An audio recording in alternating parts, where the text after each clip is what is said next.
जी। Sir एक तो नाम जाना चाहेंगे, डायरेक्शन जाना चाहेंगे? मैं हाजी आरिफ अली, ऑल इंडिया मजलिस इत्तेहादुल मुस्लिमीन से उत्तर प्रदेश सचिव।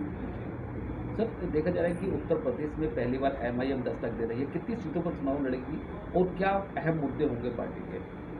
देखिए, एआईएम जो है 100 सीटों पर यहाँ पे इलेक्शन लड़ेगी और एआईएम का इलेक्शन लड़ने के जो मुद्दे होंगे वो विकास का मुद्दा होगा, शिक्षा का मुद्दा होगा, रोज़गार का मुद्दा होगा, बेरोज़गारी ख़त्म करने का मुद्दा होगा।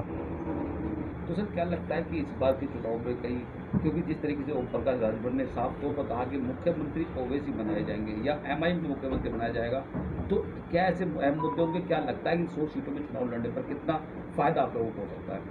देखिए, हमें 100 के 100% फ़ायदा होगा इंशाल्लाह, क्योंकि यहाँ पे जितना मजलूमों पे जुल्म हो रहा है, जितना दलितों पे जुल्म हो रहा है, मुसलमानों पे जुल्म हो रहा है, हर चौराहे पे खड़े होकर मुसलमानों को पीटा जा रहा है, उनके साथ उत्पीड़न किया जा रहा है, दलितों के साथ उत्पीड़न हो रहा है, हमारी बहन बेटियाँ किसी भी जाति की हों वो सुरक्षित नहीं हैं। तो इन सब को देखते हुए यूपी की जो आवाम है उन सब का सिर्फ़ एक ही मिशन है कि राजभर जी के साथ में, ओवैसी साहब के साथ में राजभर जी को मुख्यमंत्री बनाया जाए यूपी का और ओवैसी साहब को यहाँ की सत्ता सौंपी जाए और यहाँ पे जो है ये जुल्म ख़त्म किया जाए। तो इसलिए हमें उम्मीद ये है, जो यहाँ की जनता हमारा साथ दे रही है, हमें ये लगता है कि हम जितनी सीटों पे भी लड़ेंगे इंशाल्लाह उस पे कामयाब होंगे। अभी हमारे बड़ों ने 100 सीटों पर लड़ने के लिए यहाँ पे फ़ाइनल किया है। सर आप देखा गया कि एमआईएम पे बीजेपी की बी टीम का लगातार तमगा लगा है, तो कहाँ तक आप उस बात को मानते हैं? देखिए, जिन लोगों को यहाँ पे राजनीति में अपने नुकसान होने का डर है, वो लोग ओवैसी साहब पे ये इल्ज़ाम लगाते हैं कि वो उसकी बीजेपी की बी टीम है।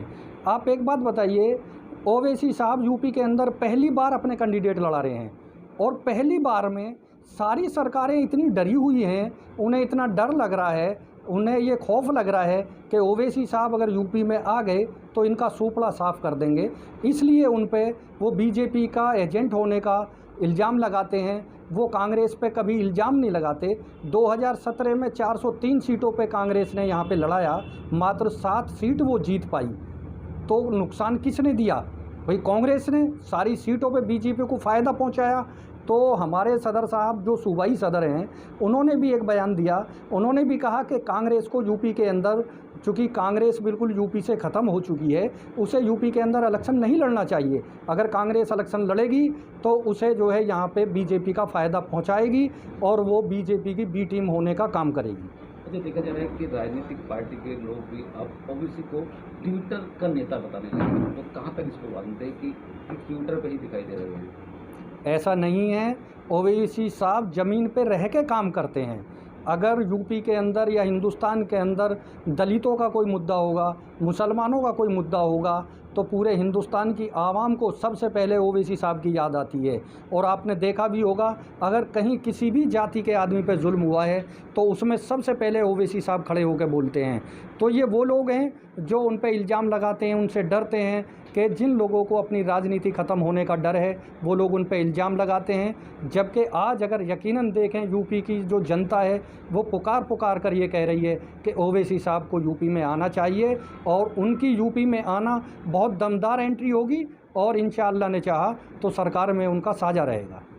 तो देखा जा रहा है कि एमआईएम में पहली बार जो दस्तक दी जा रही है, तो अन्य राजनीतिक पार्टियों को कितना नुकसान हो पाएगा? देखिए, ये तो आवाम के हाथ में है, लेकिन हमें ये लग रहा है कि जिन जिन पार्टियों को नुकसान होने का अंदेशा है वो ही सदर साहब को, ओवैसी साहब को बीजेपी का एजेंट बताते हैं और वो लोग डर के मारे वो अपना एडवर्टाइज करना भूल जाते हैं और वो सबसे ज़्यादा ओवैसी साहब का ज़ोर शोर के साथ ये प्रचार करते हैं कि वो बीजेपी के एजेंट हैं। यूपी के अंदर चंद्रशेखर आज़ाद भी जो है इस वक्त बीजेपी का एजेंट होने का काम करेंगे, क्योंकि उनका यहाँ पे कोई जनाधार नहीं है। यहाँ पे जो है आप पार्टी आ रही है उसका कोई जनाधार नहीं है।